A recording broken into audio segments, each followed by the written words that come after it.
역대하 30장 1절에서 12절 본문으로 오늘 새벽 메시지 나누겠습니다. 오늘 본문 히스기야의 그 종교개혁의 절정이라고 말씀드릴 수가 있겠습니다. 바로 유월절을 회복하는 대목을 보여주고 있는 것이죠. 유월절은 무엇입니까? 출애굽을 기념하는 것입니다. 애굽에 종살이했던 하나님의 백성들을 하나님이 그들의 신음소리를 들으시고 그들을 애굽의 종살이에서 빼내서 홍해를 건너게 하시고 하나님이 구속하시는 사건, 그 구속을 맛본 백성들에게 그 출애굽을 기념하며 지키라고 명령하신 그것이 바로 유월절이죠. 특별히 유월절의 그 중심에는 그리스도의 보혈이 있습니다. 애굽의 장자를 치는 그런 모든 장자를 치는 그런 대재앙에서 하나님의 백성들에게 하나님께서 그 집마다 문설주의 어린 양의 피를 발라서 증표를 삼으라. 그 죽음의 영이 지나가는 곳마다 그 피를 보고 그 피를 넘어서 그 죽음이 그 피를 바른 하나님의 백성의 가정에는 역사하지 못할 것이다. 그래서 하나님의 그 유월절 어린 양의 피를 바른 문설주에 바른 하나님의 백성들은 그 죽음의 장자 죽음의 재앙을 면할 수가 있었던 것이죠. 그래서 하나님의 그런 구원 역사를 경험하고 홍해를 건너서 하나님께 구속받은 사건을 기념하는 것이 바로 유월절인 것입니다. 유월절을 지킨다라는 것은 은혜로 구원에 참여한 하나님의 백성의 자신이 속해 있음을 고백하는 일이라고 말씀드릴 수가 있겠습니다. 근데 오늘 본문에 보면 2절에 보면 왕이 방백들과 예루살렘 온 회중과 더불어 의논하고 둘째 달에 유월절을 지키려 하였으니, 원래 둘째 달에 유월절을 지키는 것이 아니라 첫째 달 14일 날 유월절을 지키도록 하나님이 명령하셨습니다. 그러나 이 히스기야가 이 성전을 청결하게 하고 개혁을 단행하는데 그런 성전 청결, 성전을 성결하게 하는 일이 마무리된 시점이 1월 16일, 이미 첫째 달 16일로서 14일을 지난 그런 일정 가운데 있었기 때문에 하나님께서 원래 그 율법에 명하신 대로 유월절을 지킬 수가 없는 상황인데 너무나도 유월절에 대한 사모함이 있었기 때문에 히스기야가 이 방백들과 의논하고 우리 그럼 둘째 달 14일이라도 이것을 지키자, 이렇게 합의를 본 것입니다. 여러분, 상황이 안 돼서 하나님을 섬길 수 없다라는 그 말처럼 궁색한 변명이 또 있을까? 그리고 어떤 면에서는 정말 하나님을 섬기고 싶은데 정말 지금 환경이 되지 않는 사람들이 분명히 존재하는 것으로 압니다. 그러나 여러분, 환경이 안 된다고 하나님을 섬길 길이 전혀 없는 것은 아니다라는 것이죠. 이제 환경이 되면은, 그런데 사모함은 그 안 되는 환경 안에 갇혀져 있으려 그러면 안 되고, 스스로 나는 이래서 이미 안 돼, 그리고 포기하면 안 되고 사모함을 가져야 되는 것입니다. 그러니까 뒤늦게 이제 예수님을 영접하게 됐는데, 경우에 따라서는 회사가 주일날 꽉 이제 그 스케줄이 들어서고 주일까지 쉬지 않는 회사이기 때문에 주일 성수를 온전히 할 수 없는 그런 환경 가운데 있는 사람들도 있고, 이미 교회에 등록을 하기 전에, 예수 믿기 이전에 격주로 이렇게 근무를 하다 보니까 주일 성수가 온전하지 못한 사람들도 있습니다. 근데 이런 경우에 시간이 없으니까 하나님을 섬기는 일을 포기해야 되는 것인가? 그렇지 않다라는 것이죠. 제일 안타까운 일들을 볼 때가, 분명히 하나님은 사모하는 영혼을 만족시켜 주시는데 길을 열어달라 그러면 하나님이 반드시 그 삶 가운데 섭리하셔서 길을 열어주실 수 있는데도 불구하고 스스로 포기해버리는 것, 스스로 주님의 백성으로 살아가는 것을 포기해버리는 이런 경우들이 얼마나 안타까운지요. 그러나 그럴 필요 없습니다. 아까 말씀드린 그런 경우에도 복음을 듣고 내가 정말 주님의 자녀로 살아가고 싶다라는 그 확고한 의지와 결단만 있으면 하나님이 반드시 길을 열어주십니다. 중요한 것은 어떤 자세냐면 지금 내가 할 수 있는 그런 환경 가운데서 하나님을 선택할 수 있는 길을 선택하는 것입니다. 격주로 주일날 근무한다 그러면 나올 수 있는 그 한 줄에도 그 격줄에도 충성을 다하고 또 못 나오는 때에는 개인 예배라도 드리거나 그리고 마음만 있으면 새벽에 새벽 제단을 쌓을 수도 있습니다.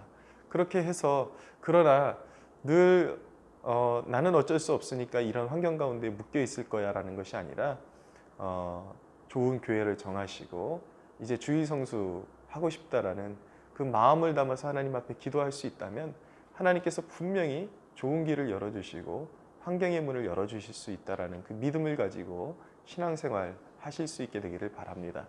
본디 그리스도인은 환경에 딸려 살아가는 사람이 아니라 환경을 주도하는 사람들입니다. 당장에 내가 할 수 있는 일이 없는 것처럼 보인다고 해서 다 포기하고 내가 하나님을 위해서 할 수 있는 일은 없어. 그것이 아니에요. 지금 눈에 보이고 할 수 있는 일부터 시작하십시오. 아주 작은 것이라 할지라도 그렇게 하나님을 섬기기 시작해서 이제 기도 가운데 응답을 체험하게 되면 더 믿음이 강해지게 되는 것입니다. 그런 응답들이 내 믿음을 더 온전케 하는 계기가 되고 그런 것들을 자꾸 경험하게 될 때 더 기도하고 싶어지고 기도의 위력을 깨닫게 되는 축복을 덤으로 얻게 되는 것입니다. 근데 오늘 특이한 점은 히스기야가 보발꾼을 보내서 4절을 읽어드리겠습니다. 왕과 온 회중이 이 일을 좋게 여기고 드디어 왕이 명령을 내려 브엘세바에서부터 단까지 온 이스라엘에 공포하여 보발꾼을 보내서 이제 온 이스라엘에 선포를 합니다. 초대를 합니다. 일제히 예루살렘으로 와서 이스라엘 하나님 여호와의 유월절을 지키라 하니 라고 말씀합니다. 브엘세바에서 단까지 구약 성경에서 이것은 굉장히 상징적인 의미를 가지고 있는 것입니다. 브엘세바에서 단까지 북이스라엘, 아까 분열 왕국 남유다와 북이스라엘이 갈라지기 이전에 온 이스라엘을 통칭할 때 땅끝에서 땅끝을 이야기할 때 브엘세바에서 단까지라고 표현하고 있는 것입니다. 이는 온 이스라엘을 지칭하고 있는 것입니다. 굉장히 의미심장한 그런 표현이라고 말씀드릴 수가 있겠습니다. 이것이 왜 중요한가? 히스기야가 보발꾼을 유월절을 지키라고 유다 백성들에게만 전달한 것이 아니라 브엘세바에서 단까지 온 이스라엘에 전했다라는 것입니다. 히스기야가 지금 보여주고 있는 그 자신의 역할은 화평케 하는 자의 예표 역할을 하고 있다라고 말씀드릴 수가 있겠습니다.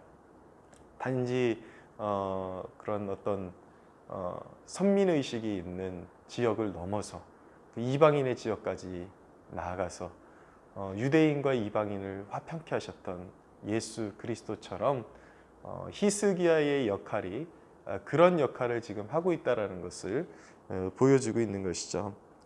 히스기야는 북왕국이 아수르에게 멸망한 후에 아수르가 주전 722년에 멸망하게 되었는데 북왕국이 멸망한 후에도 35년을 더 살면서 유다를 통치했던 왕이었습니다.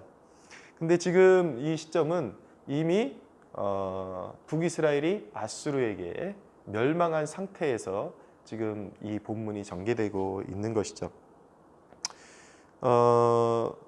망한 북이스라엘의 형제들을 히스기야가 챙기고 있다라는 것을 보여주고 있는 것입니다. 다시 복음의 본질로 돌아오라. 다시 돌아오라. 나의 형제들이여 다시 주님께로 돌아오라 라고 그렇게 도전하고 그리고 초청하고 있는 것입니다. 그 복음의 그런 징검다리가 되어 가교 역할을 해서 다리 역할을 해서 이전에 이제 그 하나님을 떠났었지만 그래도 신앙의 그런 어떤 씨앗이 남아 있는 그런 형제들에게 다시 건너와서 이제는 그런 어떤 허물들을 다 벗어버리고 온전히 주님을 섬기자라고 그렇게 그런 화평케 하는, 화목케 하는 그런 역할을 자처하고 있었던 것입니다. 여러분, 화평케 하는 자는 누구입니까? 그리고 화평케 하는 자가 해야 하는 일은 무엇입니까? 화평케 하는 자는 결코 헛된 선민의식에 스스로 붙잡혀 있거나 그리고 분리주의를 좋아하지 않습니다. 물론 이 말씀은 죄악에 대해서, 우상숭배에 대해서 흐리멍텅해야 된다라는 그런 말씀은 아닙니다. 죄악에 대해서 단호해야 되고 그리고 어떤 영적인 부패에 대해서 함께 가담하거나 그런 것을 눈감아 주는 것과는 거리가 먼 것이죠. 그러나 내가 소속해 있는 그런 어떤 그런 공동체, 어떤 소속 단체, 이것에 대한 그런 어떤 헛된 자부감, 나는 여기 있으니까 나는 순결한 사람이고 너희는 굉장히 더러운 사람이야, 이런 식으로 나와 남을 가르고 헛된 어떤 선민의식에 스스로가 사로잡혀 가지고 그렇게 하는 것은 결코 하나님 앞에서 옳은 태도가 아니라는 것을 보여주는 것입니다. 화평케 하는 자가 해야 되는 일은 무엇입니까? 설령 좀 엇나간 그런 형제가 있더라도 그의 죄악에는 참여하지 않아도 그들을 돌이키고, 그리고 화평케 하는 자의 목적은 분리주의로 가고 계속해서 단죄하고 이런 데 포커스를, 단죄하는데 설령 죄에 대해서 책망하고 그리고 개혁의 목소리를 낸다고 할지라도 분리주의 그 자체가 목적이 아니라 형제를 돌이켜서, 그리고 하나님 나라를 계속해서 재단하는 역할을 하는 것이 아니라 어떻게 해서든 하나님 나라를 화평케 하고 그리고 확장시켜 나가는데 그의 인생에 목적이 있어야 한다라는 것입니다. 여러분, 오늘 성경에 명시된 하나님의 성품을 우리가 다시 한번 확인할 수 있게 됩니다. 하나님은 어떤 분이십니까? 8절부터 읽어보겠습니다. 그런즉 너희 조상들 같이 목을 곧게 하지 말고 여호와께 돌아와 영원히 거룩하게 하신 전에 들어가서 너희 하나님 여호와를 섬겨 그의 진노가 너희에게서 떠나게 하라. 너희가 만일 여호와께 돌아오면 너희 형제들과 너희 자녀가 사로잡은 자들에게서 자비를 입어 다시 이 땅으로 돌아오리라.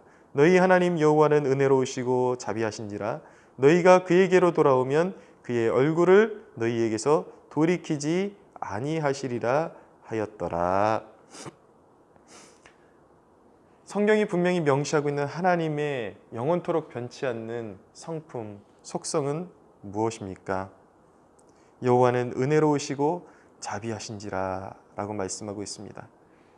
은혜롭고 자비하심, 이것이 바로 하나님의 변치 않는, 영원토록 변치 않는 하나님의 성품이라는 것입니다. 가끔 사사기를 보고 있으면 과연 하나님이 속이 있는 분일까 라는 의심이 들 정도로 그렇게 하나님의 백성들이 정말 그렇게 수도 없이 하나님을 배신하고 떠났음에도 불구하고 자신들이 이제 발등에 불이 떨어지고 죽게 생겼으니까 그때 하나님의 이름, 여호와의 이름을 부르면 그럼에도 불구하고 하나님께서 달려오셔서 그들을 구원하시는 모습을 매번 바라볼 때에 인간의 어리석음과 우리의 무지를 다시 한번 돌아보게 되고, 그러면서도 하나님의 그 성품이 이해가 가지 않는다라는 생각이 들 때가 너무나도 많습니다. 이 죄인들이 무엇이길래, 우리가 무엇이길래, 하나님의 백성들이 도대체 하나님께는 존재가 어떤 가치가 있길래 번번이 하나님을 배신하고 떠난 백성들 잊지 않으시고 그들이 다시 주님께로 돌이킬 때까지만 기다리고 있다가 그들이 그것도 마지못해서 돌이킬 때에 그거 하나님께서 들으시고 구원하러 달려오시는 그 모습을 보면 과연 하나님의 성품을 인간이 다 이해할 수 있을까? 하나님이 얼마나 죄인들을 사랑하시는지 인간이 다 이해할 수 있을까? 여러분, 정말 하나님은 인간의 그런 좁은 속으로는 이해할 수 없는 그런 넓은 마음과 크신 사랑을 가지고 계신 분이라는 것을 우리가 알게 됩니다. 우리의 소망이 어디 있습니까? 죄인인 우리의 소망. 여러분, 우리 가운데 하나님 앞에 떳떳하다고 말할 수 있는 사람이 과연 누가 있겠습니까? 하나님 앞에 목을 고쳐 세우고 떳떳하다라고 말할 수 있는 사람은 영적인 바리새인 외에는 그 누구도 있을 수 없는 것입니다. 우리는 순간순간 하루에도 얼마나 주님을 많이 배신하고 떠나갑니까? 얼마나 많은 경우에 순간순간마다 하나님의 영광을 드러낼 수 있는 기회를 박차고 우리는 하나님을 모르는 사람들처럼 그렇게 외면하고 살아갑니까? 그럼에도 불구하고 우리가 주여 부르짖고 주님 앞에 나아가면 우리를 구원하러 달려오시는 하나님, 여러분, 이 하나님 앞에서 우리는 더욱더 우리가 죄의 그 깊은 속성을 깨닫고 더욱더 자복하고 통회함으로 주님의 은혜와 자비를 붙들어야 할 줄로 믿으시기 바랍니다. 이런 히스기야의 이런 도전과 초청에 오늘 말씀에 보면 10절에 보니까 보발꾼이 에브라임과 므낫세 지방 각 성읍으로 두루 다녀서 스불론까지 이르렀으나 사람들이 그들을 조롱하며 비웃었더라. 많은 사람들이 이 초청에 대해서 비웃었습니다. 보발꾼들을 비웃었습니다.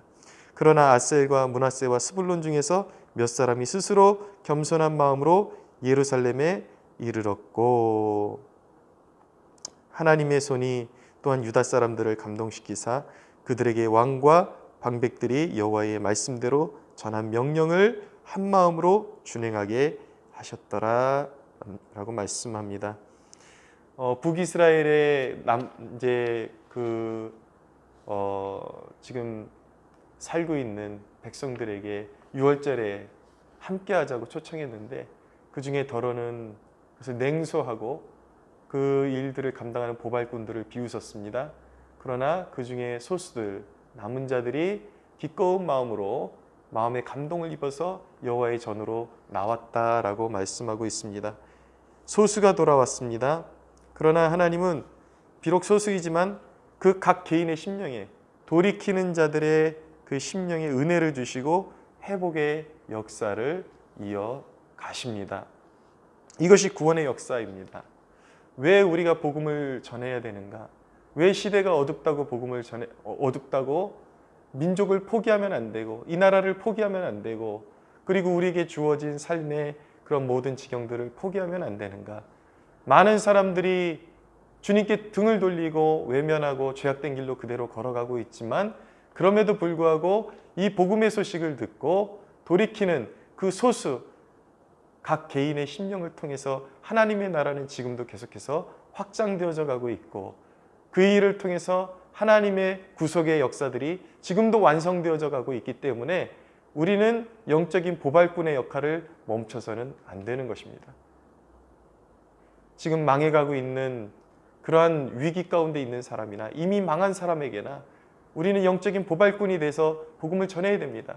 그 복음의 씨앗이 떨어지는 곳마다 그 유월절의 은혜를 깨닫게 되고 영적으로 성령의 감동으로 깨닫게 되고 그리스도의 보혈의 은혜를 입는 자들마다 영적으로 다시 살고 영생을 얻는다는 것을 믿는 자들마다 그들의 심령 가운데 하나님의 나라가 임하고 계속해서 확장되어져 가기 때문에 우리는 영적인 보발꾼의 역할을 결코 한순간도 멈춰서는 안 되는 것입니다.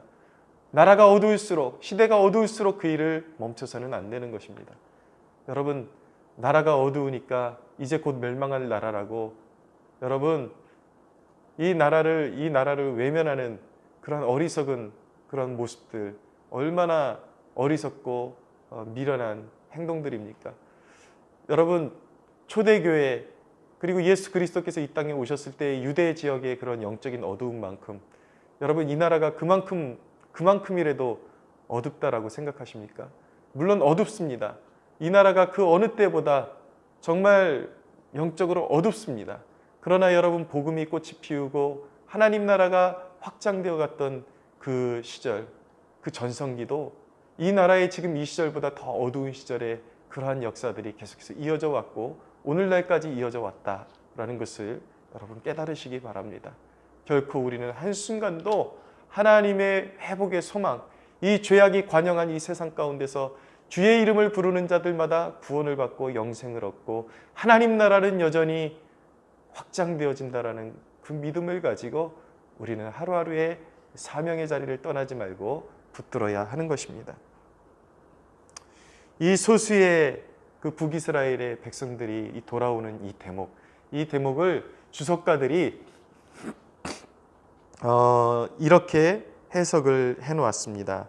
보십시오. 들어보십시오. 북이스라엘 전체의 분위기는 이미 패역하고 악한 상황으로 치닫고 있었지만 그 중에서도 몇몇의 경건한 자들이 남아 있었던 것이다. 이처럼 하나님께서는 모든 사람이 하나님을 떠나 죄악의 모습으로 세상을 온통 망치게 할 것 같은 상황에서도 그 시대에 쓰실 만한 사람들을 남기신다. 또한 하나님께서는 바로 이 남은 자들, 렘넌트, 남은 자들을 통해 당신의 구속사를 전개시켜 나가신다.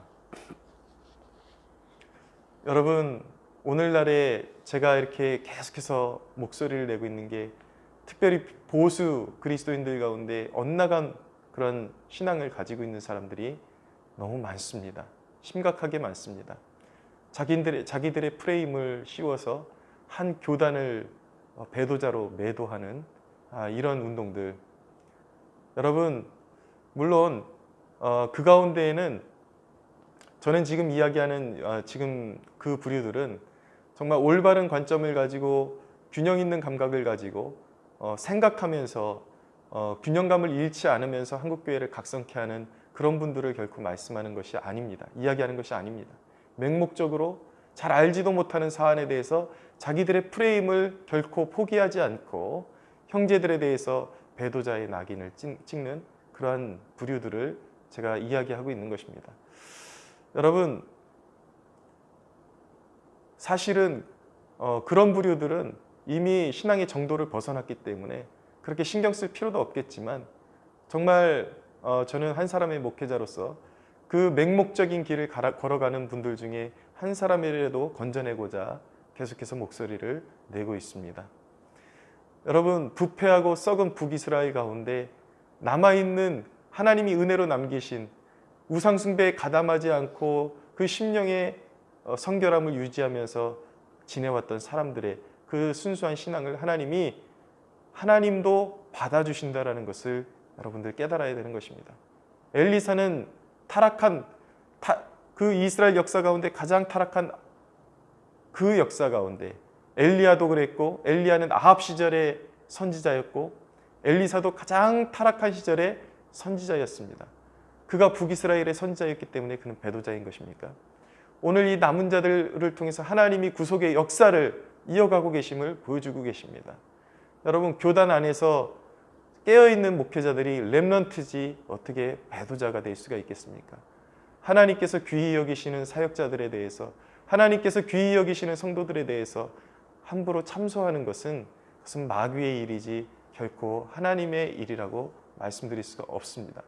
우리의 사명은 무엇입니까? 히스기야와 같이 그 남은 자들을 모아서 하나님을 더 잘 섬기고 화목하고 하나가 되어서 하나님 나라의 지평을 넓혀가는 것이 우리의 사명이지 헛된 공동체의식, 헛된 어떤 집단의식에 휩싸여가지고 그저 교회를 깨뜨리고 교회를 참수하는 일에 참여하는 것, 그것은 여러분 건강한 신앙이 아니라 그것 자체가 배도라는 것을 깨달을 수 있게 되기를 바랍니다.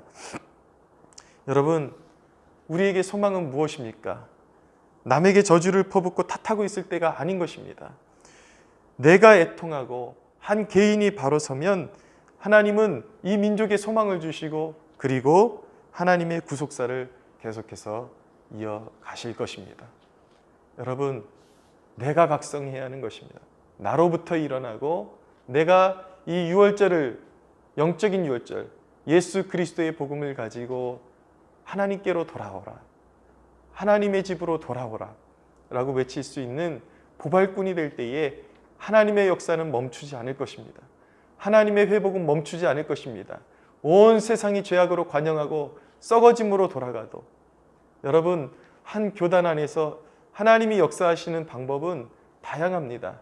하나님께서 역사 가운데 가장 영적으로 어두워지고 썩어질 때에 역사하셨던 방법 보면은 그런 메인 부류의 그런 교단과 신학교 밖에서 하나님의 사람을 일으켜서 거기서 하나님의 신실한 종들을 일으켜서 사용하기도 하시고, 때로는 옛 성공회를 보면은 카톨릭의 잔재가 그대로 남아 있지만 그곳 가운데 유수한 설교자들, 복음적인 설교자들을 하나님이 일으키셔서 정말 유수한 설교자들을 하나님께서 배출하시고, 그리고 그들을 사용하셔서 개혁의 메시지를 전하게 하시고 살아있는 복음을 전하게 하신 그러한 일들도 있다라는 것을 여러분들이 기억하셔야 되는 것이죠. 어두울수록 어두운 공동체 가운데, 어두운 시기 가운데 하나님께서 특별한 목적이 있어서 세우신 남은 자들을 격려하고 그들과 함께 마음을 모으고 하나님의 나라의 지평을 넓혀가는 것, 그리고 영적인 보발꾼의 사명을 우리가 자처하고 그 발걸음을 쉬지 않고 우리는 영적인 부엘세바와 단까지 이르러서 주의 복음을 증거하는 일에 게을리하지 않고 이 마지막 시대를 장식하는 일꾼으로 사용하옵소서. 우리는 더욱더 그렇게 깨어서 기도하고 하나님 앞에 우리의 삶을 드릴 수 있어야겠습니다. 사랑하는 여러분, 이 아침에 이 복음의 진리의 말씀, 생명의 말씀을 마음에 심고 그런 아름답고 복된 삶을 살아가시기를 예수 그리스도의 이름으로 축원합니다.